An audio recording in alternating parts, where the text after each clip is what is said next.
We're up to the fifth fundamental principle.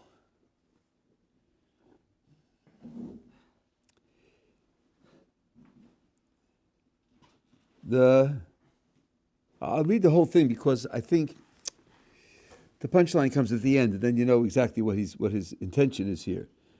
That this one who is the creator of everything, he is the one who is appropriate to serve and to exalt, which means to see him and describe him as elevated, and to make known his exalted nature, and to make known his service. So, one thing here to do is to praise him, the other is to serve him.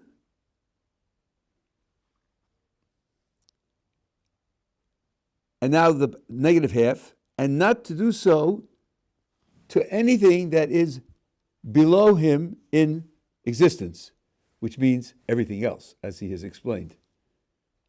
For example, malachim, angels, and kochavim, stars and constellations, and galgalim, the spheres that move around and move the heavens, v'yasodos, the elements out of which the lower world is created,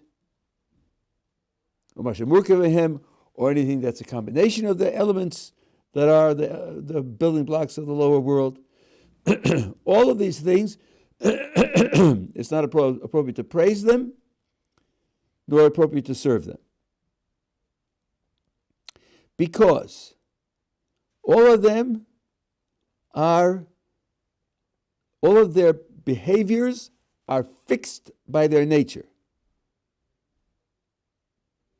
There's a teva, certain nature that's planted in them, stamped on them, which determines all of their activities. They have no power. And they have no free will. Just HaKadosh Baruch Hu's will is what is the cause of all of their activities. So they don't deserve to be served, and they don't deserve to be praised. And we should not make them intermediaries in order to relate to him, to HaKadosh Baruch Hu. Rather, our thoughts should be directed only to him, and we should leave aside anything other than he. And this is the fifth principle of the Torah, and it is the prohibition against avodah zarah, against inappropriate worship or service. And most of the Torah is prohibitions concerning this subject. That's a very bold statement. There are 613 commandments. But when you look in the last sixth of the guide, which is where he devotes he describes the reasons for the commandments, many of them he associates with idol worship, either historically or behaviorally or thematically. So that's definitely a theme. Now, there are two sides here. It starts with the positive side, that it's appropriate to serve him and to praise him. And then not anything else. And the reason why not anything else is because everything else is absolutely fixed in its behavior. It has no power of its own, nor does it have free will. I just want to remark, in the writings of the Rambam, I've seen English translators who get this desperately wrong. When it's translated here, let's say, from the Arabic, Rotzon is will. Bechira is free will. Animals are credited with Rotzon, never with Bechira. Only human beings are credited with Bechira. I saw a translation in the guide where someone was talking about, according to Rambam, the free will of animals. No, sorry. That's not it. And here he's on record. Not the angels have free will, not the constellations, not the spheros, not the elements, nothing has free will other than man. So that's why none of these things should be served. Now, I want to read to you what the Rambam writes at the beginning of Hilchos Avodah Zarah, the laws of idol worship, or foreign worship, forbidden worship, since he says that's the point of this principle. One of his principles is carried in the prohibition against foreign worship.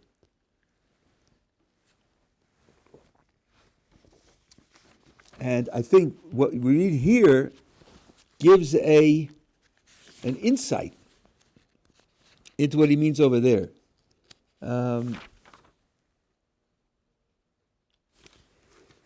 In the days of Enosh, humanity made a terrible mistake.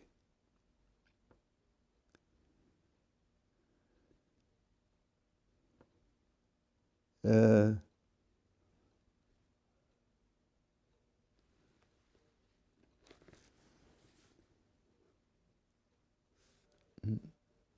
can't read this word. Nivara atzas chacham door. The wise people of the generation were caught up in it. And Enosh, who was considered to be a great person, he was one of the people who made this mistake. This was their mistake. Amru hoil v'akel borach kochavim elu v'galgalim lahanhig es ha'olam. Since HaKadosh Baruch Hu created the stars, the constellations, and the spheres to manage the world, they don't just rotate there for beauty.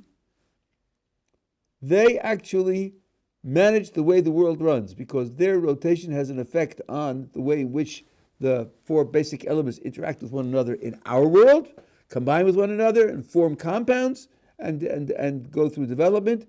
It's a in Hebrew it's a shtalshelus. It's a ladder of cause and effect from HaKadosh Baruch Hu through the heavenly structures to our world, making it work. So, in our terms, in simple terms, the sun's pretty important, right? You know, if it's August and you're in southern Italy and it's very hot and very humid, you don't wish the sun would simply go out, go dark. You don't wish for that, because in a few hours we'd all be frozen stiff. So you don't want that to happen, even though it's hard to bear. But you want the sun to shine. So he said, well, the sun is very important. Now, if HaKadosh Baruch Hu created the sun and made it so important, wouldn't he want us to take account of that, to register that, to relate to that in some way? Because Baruch Hu created all these things, v'nesanim b'marom, put them in the heavens, v'chalak lehem kavod, and he shared honor with them. He made them glorious. He made them worthy of honor. V'hem shamashim lefanav.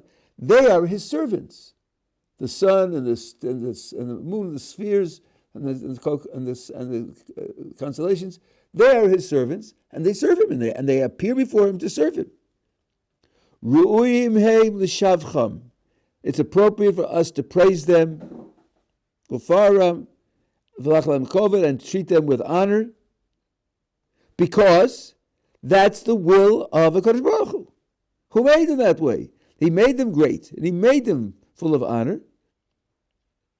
We should show honor and greatness to the ones whom HaKadosh Baruch Hu made great and honored them. Just like a king who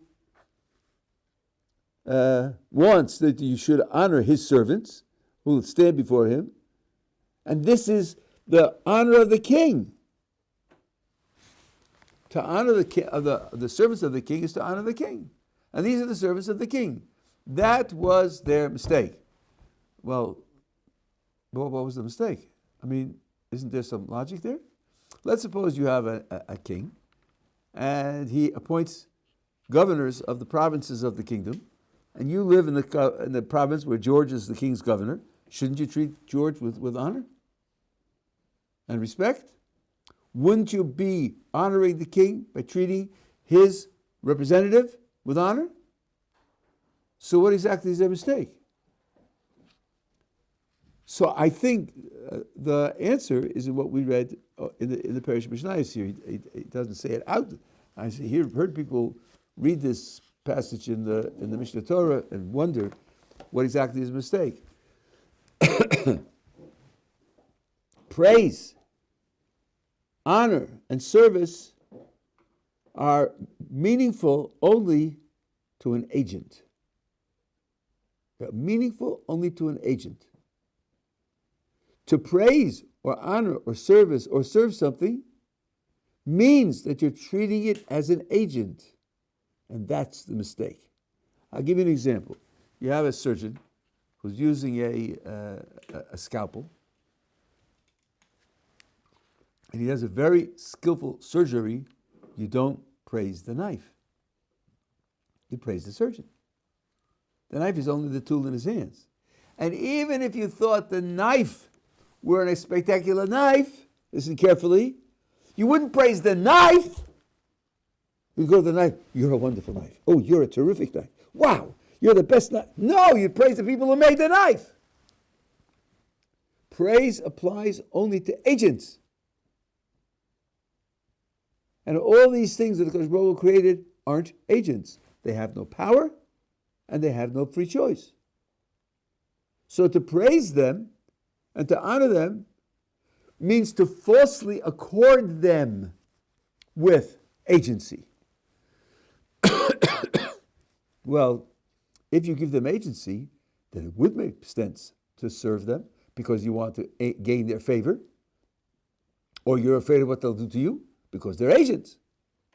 And this is where the service of the stars, the sun, the moon, and the rest of the features of the creation started from. They started from thinking that because these things are so great and so powerful and serve the Kodesh Baruch Hu wants us to praise them, not realizing that they've already stepped over the red line. Because by praising them, we're treating them as agents. What eventually happened was, Kodesh Baruch Hu's role faded into the background. The heat does come from the sun, right? Okay, so you want more heat? Talk to the sun. I know Kodesh Baruch Hu created it, but he delegated the power. Like if you wanted something for your business in your state, you wouldn't go to the king. You'd go to the governor. The king appointed him. He's taking care of the local affairs of your state. So you'll go to him and raise your requests with him. That's where Avodah Zarah started from. It started from this crucial mistake to see them as agents, and that's what he spells out clearly here in the Parish Mishnayos. You want to ask a question? Would it be correct to say that, let's say there's a higher ranking agent, it wouldn't be improper for him to serve for him to give thanks to lower ranking agents? Would it make sense for us to say that we're actually on a higher level than those constellations or whatever, when it comes to the purpose of creation? I'm not getting the word. Say it again. Say it again. When it comes to the purpose of creation, Yeah. we're more important. Right, for sure. Than the constellations. So it would be improper in that sense too to serve them or to do whatever. What was the word?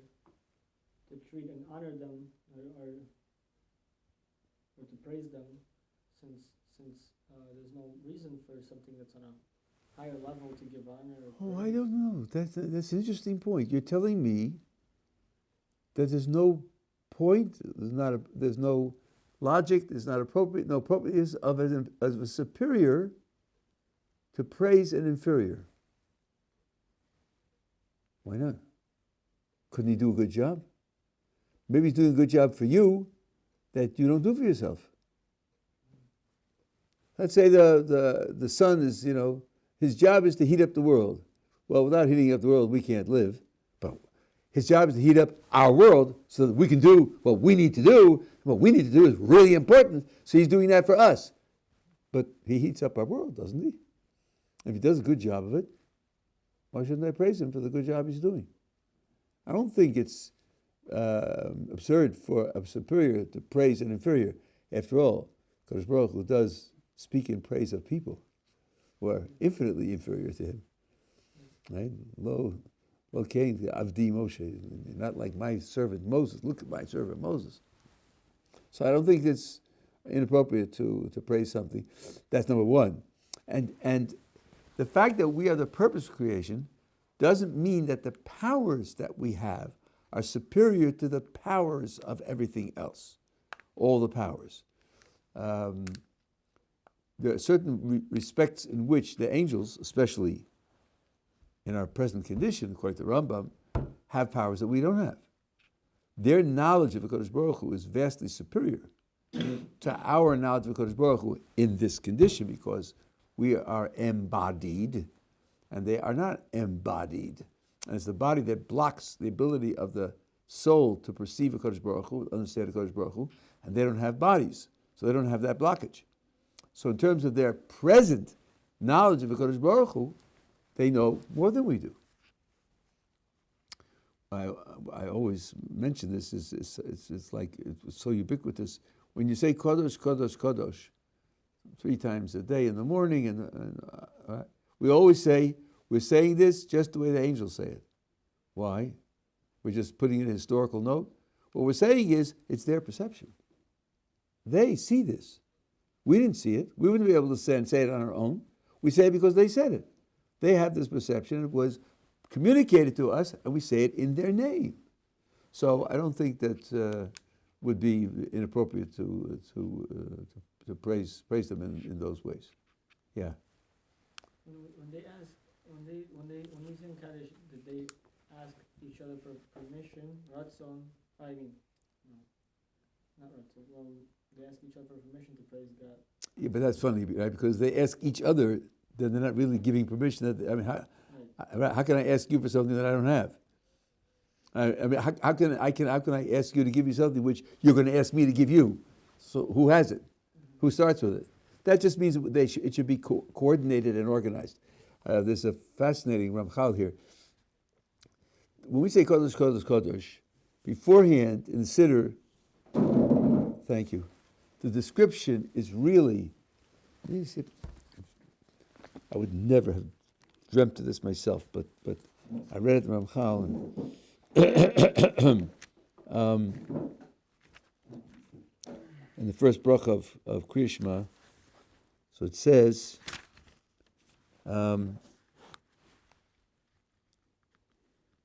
the servants above, standing in the height of the world, and mashmim, they express with yira, which means awe, together in voice, the words of Hashem, the living God, and the King of the world. All of them are beloved. All of them are clear. All of them are powerful. All of them do the will of their Creator with awe, and Ema is stronger than awe. It's like fear. And they all open their mouths with holiness and purity, with poetry, shir is poetry, zimra is music, and they bless and they praise, various words for praise, the name of Hashem, King, the great mighty King, or awesome King, who is holy. And they all receive upon themselves the yoke of the kingdom of heaven, one from another. And they give reshus, permission to one another to sanctify their Creator with tranquility, with clear speech, and with sweetness, all of them together as one. And they say, this is a choir. This is a choir of singers reciting poetry, and all organized, and they organized so that they can speak together with a sweet voice, and they say Kadosh, Kadosh, Kadosh. Right? That's a beautiful high picture. Then what does it say? The Ophanim and Chayos HaKodesh, different types of angels, with a great noise. A great noise. What? How did great noise come in here? Great noise?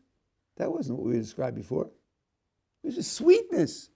And together, when you have a choir singing together sweetly, you don't call that noise. This is a great noise. And the Chal says, these words describe what the angels do when we're in exile.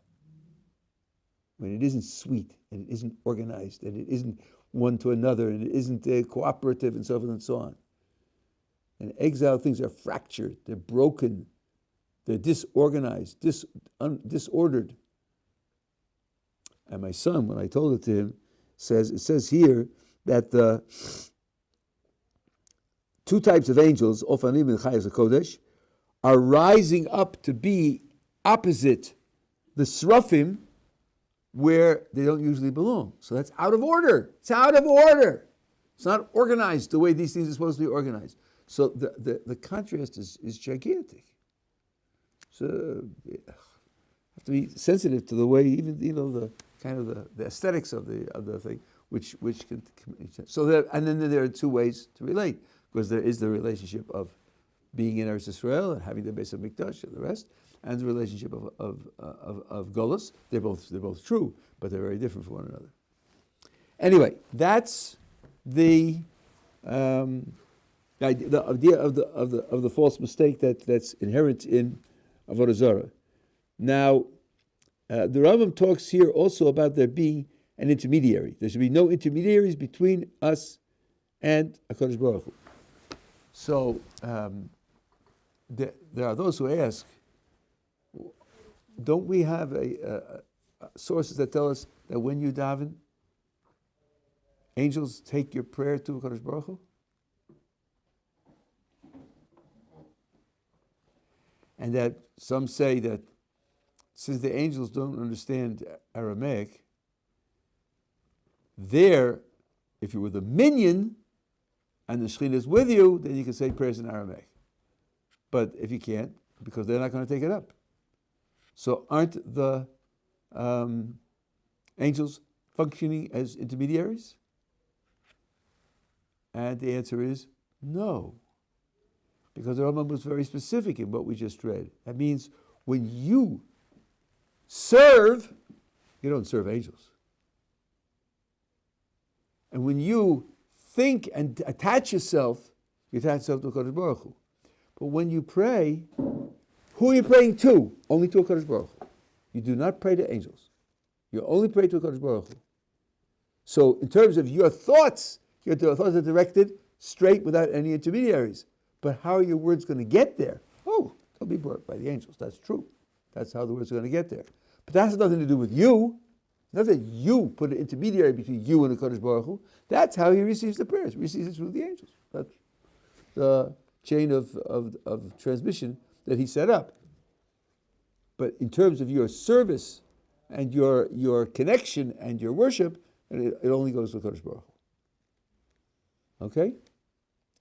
Now, you could raise an objection. He says that's not worthy of anything to below Kodesh Baruch Hu, to serve or to praise, because of two reasons. One reason is because they have no power, and the other reason because they have no free will. But there are things lower than the Kodesh Baruch Hu that have free will. How about you and me? How about people? People do have free will. So you could raise the question, what about the idea of serving people? Many other cultures deified people. The pharaohs in Egypt were gods.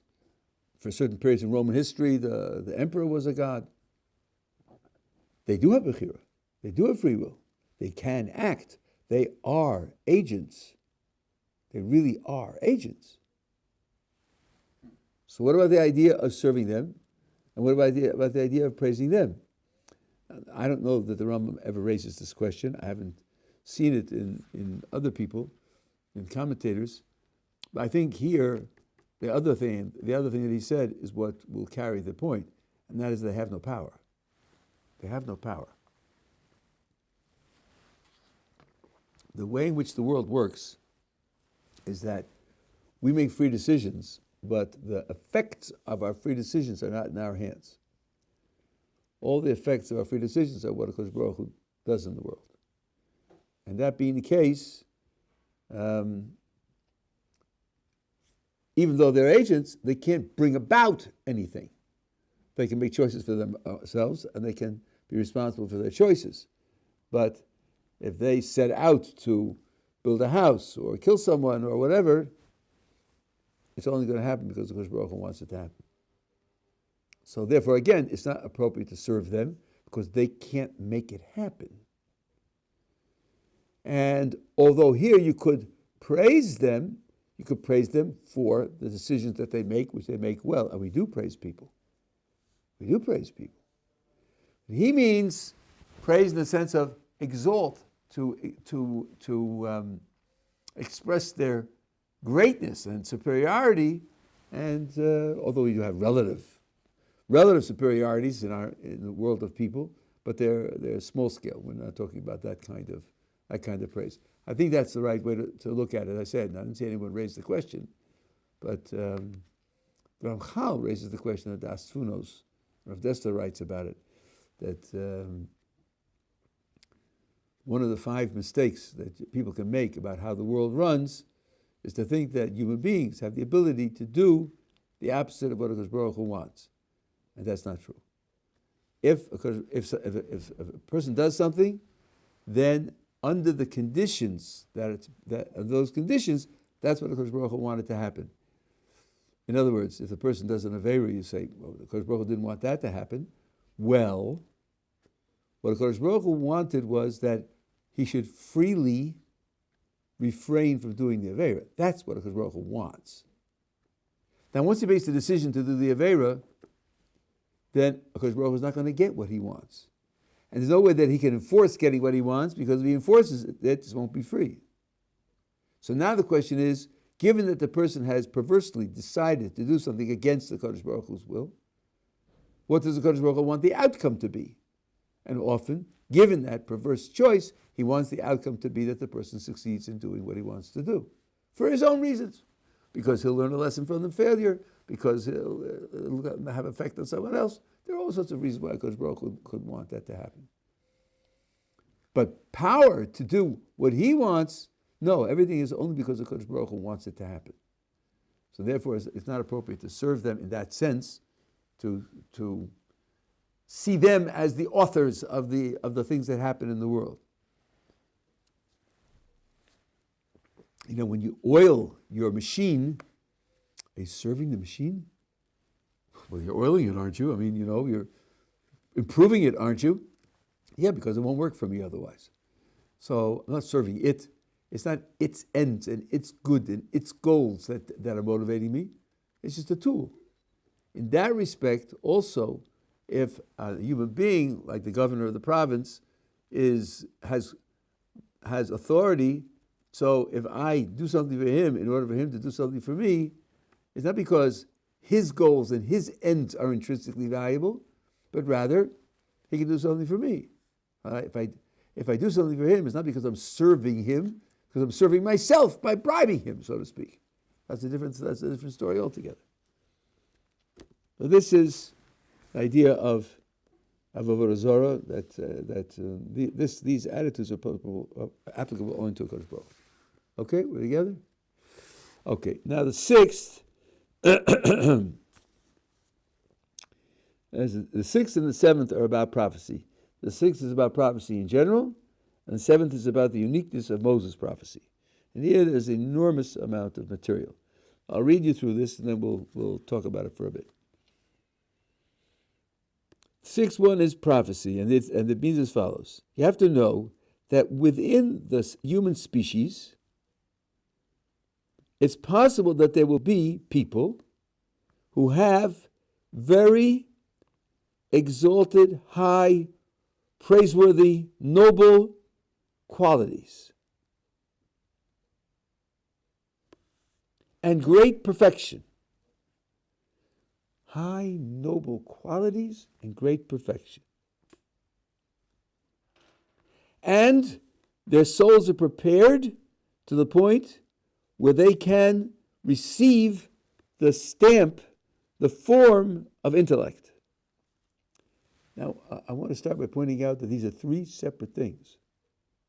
And those who think that intellect is all that counts, and the Rambam is a philosopher, and all that matters is understanding, are definitely wrong here and a million other places, because we're talking about the qualifications for prophecy. And the qualifications of prophecy are not just intellect. Indeed, intellect is the third of the qualifications. There are qualities, there's great perfection, and their souls are prepared to receive the stamp of intellect. And that human intellect connects to what's called the Sechel HaPoal. So I'm not going to do the whole job here, probably because I don't know the whole job perfectly well. But the idea is this. The rough idea is this. Because this goes back to the Greeks, and this the Rambam happens to agree with. When you see something make a transition, in particular, when you see something that has a capacity which isn't being exercised, and then it starts to be exercised, you have to explain why it went through that transition. And if you place the explanation for why now the capacity is being exercised within the person, then you can't explain why he wasn't exercising it before. Because if that trigger is in the person, why didn't it trigger him before? So it's got to be something outside the person that enables that transition to take place. So, for example,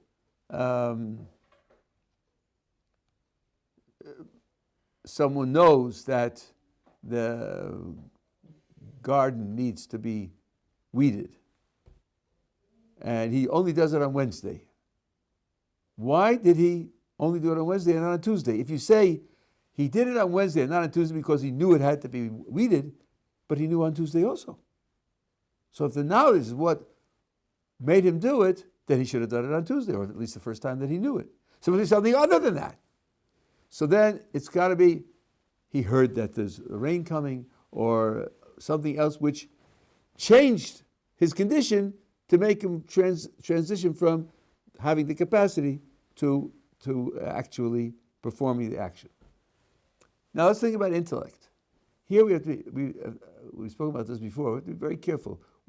For us in English, intellect is a capacity. It's the ability to learn, or the ability to understand, or the ability to solve problems, or the ability to acquire knowledge. It's an ability. Well, if it is an ability, you have to ask, what's the difference between the times when it is functioning and the times when it isn't functioning? And if you say, well, the time that it's functioning is because of the fact that the person is right-handed, or because he has a parent named John, or whatever it is, but he had that yesterday and last week and last month also. So you're not going to explain why now it's functioning before it wasn't functioning. The thing that pushes human intellect from capability to fulfillment is called the Sechel HaPoal. There's an abstract thing which itself is a type of intellect, but it's called Sechel HaPoal, which means it's always functioning. It has no capacities that are unused. Now, the functioning of the intellect is to have knowledge. That's when it's functioning. So we go from ignorance to knowledge.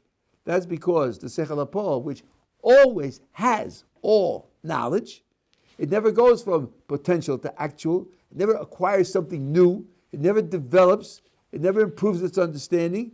All of it is actualized.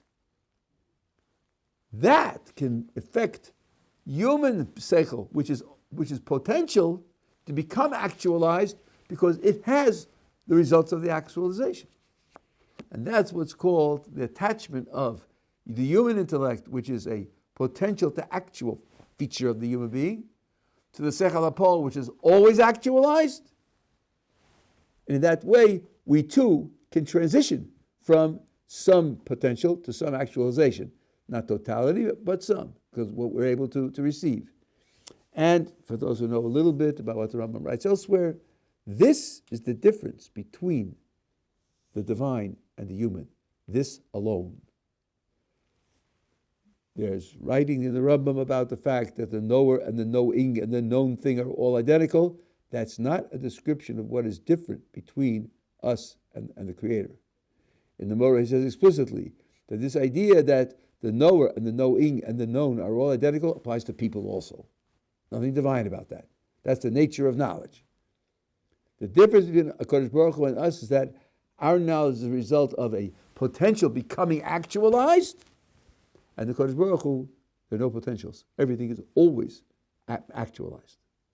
That's the Seichel HaPo'al, which is associated with the HaKadosh Baruch Hu, it's a creation or whatever it is, that it's totally functional.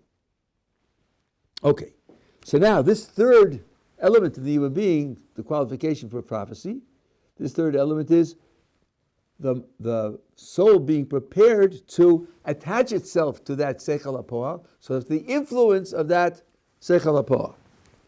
Now when that happens, there's a certain, now Atzilus is a word that you find throughout Jewish mysticism. It's a kind of overflow. What is an overflow? Don't know. It says that's the best that you can use for it.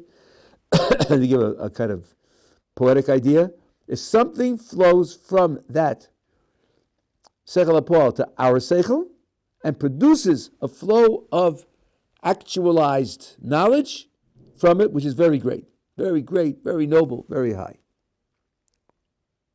And that is what the prophets are. The prophets are those who have this preparation, all three types of preparation. He didn't say much about what the perfection is, but and they thereby attach themselves to Seichel HaPo'al, which HaKadosh Baruch Hu puts in the world to deliver knowledge to them, and they receive that knowledge from HaKadosh Baruch Hu. So the definition of prophecy is receiving knowledge. Receiving knowledge from the means that HaKadosh Baruch Hu put into the world that makes that possible. I'm stressing that because actually in the commentators, there are two definitions of prophecy. And one want to take the word nevuah in Hebrew from nivs vasayim, and they say the definition of a prophet is someone who delivers a message from HaKadosh Baruch Hu to others. Dafka, he has to speak out a message from HaKadosh Baruch Hu. Rambam does not hold that way. No, does the Ramchal. Nevuah here is an interaction between the person and the HaKadosh Baruch Hu, or the thing that HaKadosh Baruch Hu created as the means by which this interaction should take place. It's just that interaction and delivers knowledge. That superior knowledge, achieving it, receiving it from HaKadosh Baruch Hu, that's called prophecy. And the Rambam says to clarify this principle would require a great length of exposition, and he does it in the guide in a few chapters. And over here he says in this work that I'm giving you the principles, my purpose is only to take each principle and announce it to you, to tell you what it is. To analyze it and to establish it is the subject of great chokhmah, great wisdom, and extensive research and study. I'm going to just announce them as announcements, that's all. And there are many, many verses in the Tanakh, of course, which talk about prophecy, hundreds and hundreds. It's one of the key elements in the whole idea of the Torah. So now, we have to know that prophets have this knowledge, and then, on occasion, when the Kodesh Baruch Hu tells them or indicates to them that it's appropriate to communicate it, they communicate it. And that way, that's part of their function, to communicate it. That's obvious. I think there's another idea here. I haven't seen this explicitly anywhere, although I did see it a little bit in the Kuzari, and I did see it in certain pasuk, I'll tell you. But I think it's a fundamental thing. King Saul, before he's king, meets Shmuel the prophet. And Shmuel says to him, I want you to go in such and such a place. On the way, you will meet Bnei HaNevi'im, the disciples of the prophets, not their children, not their personal families, disciples of the prophets, and you too will prophesy, v'nehefachta le'ish acher. You'll be turned over into a different person. And the Rambam quotes that in the Mishnah Torah.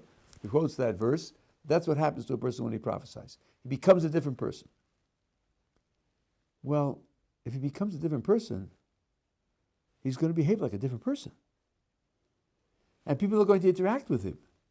So whether he speaks or not, whether he conveys a message in words or not, he's going to have an effect on the people around him.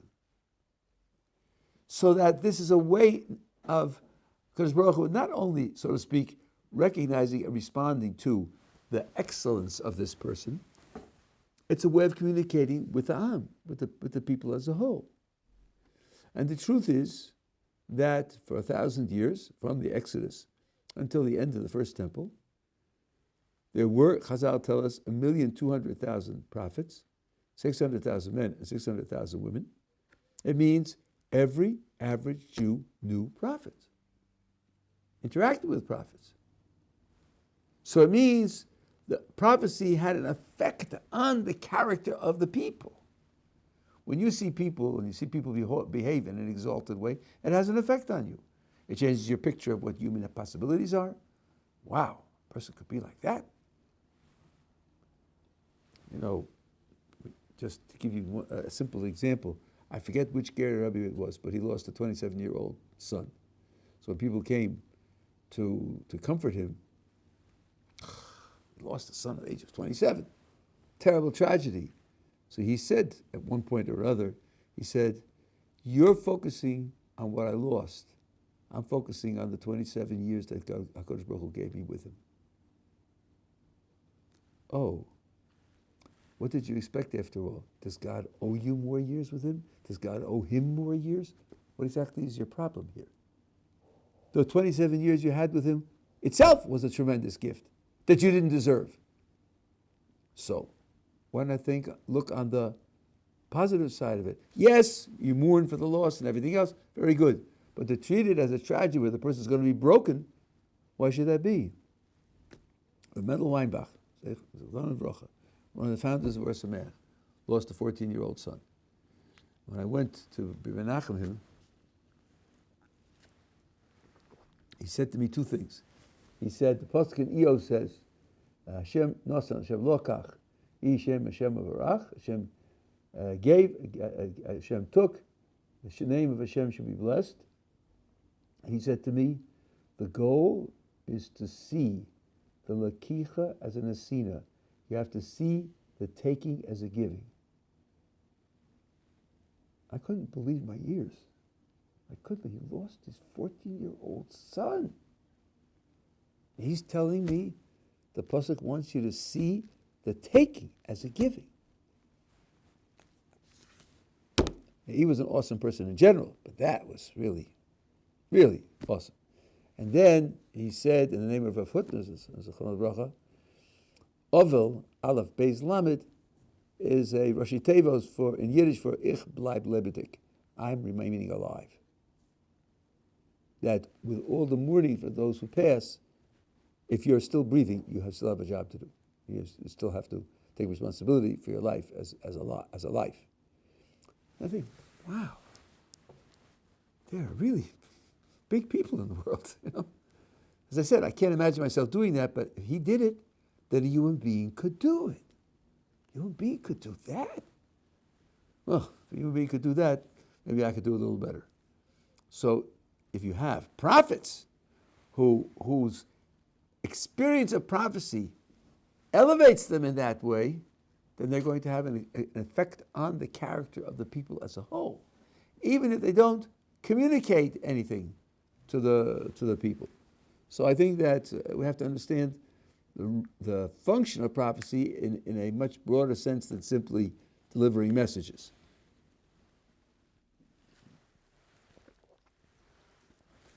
Part of what I told you is in the Kuzari, as I remember.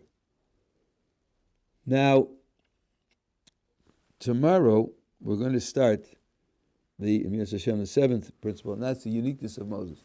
Moses' prophecy is very much unlike the prophecy of all the other prophets, both in character, the kind of experience it was. The Rambam has a metaphysics for it in the guide, what kind of interaction it is. Other prophets have intermediaries in prophecy. Their prophecy is mediated by an angel.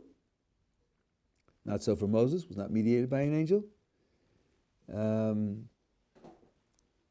The nature of the authority of Moses' prophecy is very different.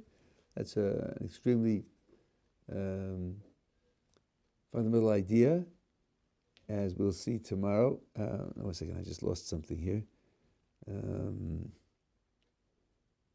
The Rambam says that's why there are two angels on the Aron Kodesh. In the temple, in the ark, on the top of the ark is a golden cover fashioned into the shape of two angels. What are they doing there?